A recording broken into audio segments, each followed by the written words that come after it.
As you've perhaps noticed, some sorry excuse for a movie about Napoleon by that aging madcap Ridley Scott is about to spoil the celluloid. You know, when it comes to biopics about true geniuses, it's always like a Greek tragedy, always an insult to the subject. That film about Margaret Thatcher should have never ever been made. It was atrocious. Just like the one about Churchill or other great personas like Edith Piaf or Dalida. This is monstrous, because they are not Edith Piaf nor Dalida, but a bunch of fuckwits. And now Napoleon. Who could possibly impersonate Napoleon? This is sheer folly. You can't materialize him on stage.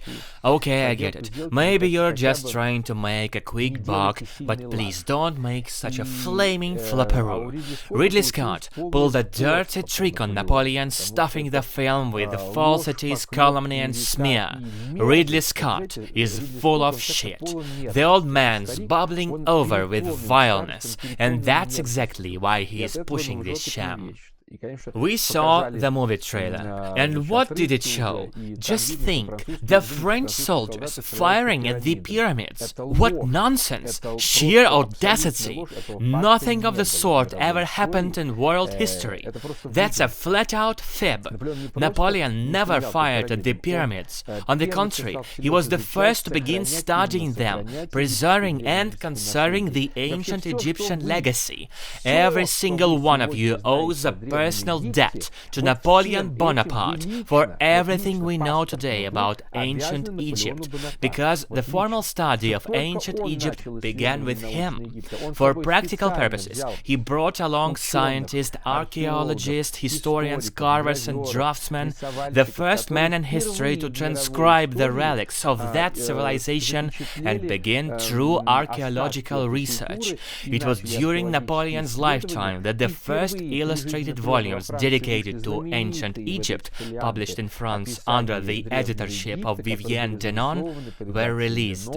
Get this straight, he was saving their legacy. We have a massive amount of documents, letters and orders, all denoting preservation, study and careful treatment. But now, in the 21st century, along comes Ridley Scott, what an expressive surname, and starts spreading lies. He's having you on. He deserves a good wallop, I say, and I wouldn't mind if you delivered it. I know it must be difficult to drag the matter to court thanks to modern legislation, but it damn well should be dragged there. This is a historical humbug. He's maligning the genius, the very man to whom all of you owe whatever you've learned about Egypt. They say, but motion pictures aren't supposed to be historically accurate, and I am the first to agree. There is a science called history and an art called cinema, which is fictional. But even if it's fiction, first, it must not trample historical reality from end to end. Second, and it mustn't be this damn idiotic.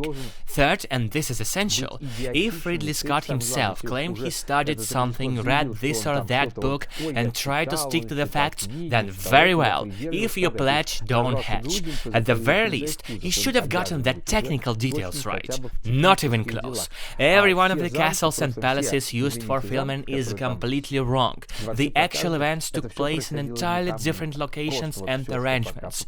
Every shot, every frame is a blooper, and I'm not even starting on the uniforms. They've been dressed in something so utterly extraneous. It has nothing to do whatsoever with the Napoleonic era. But it's the lead actor who truly blows it all.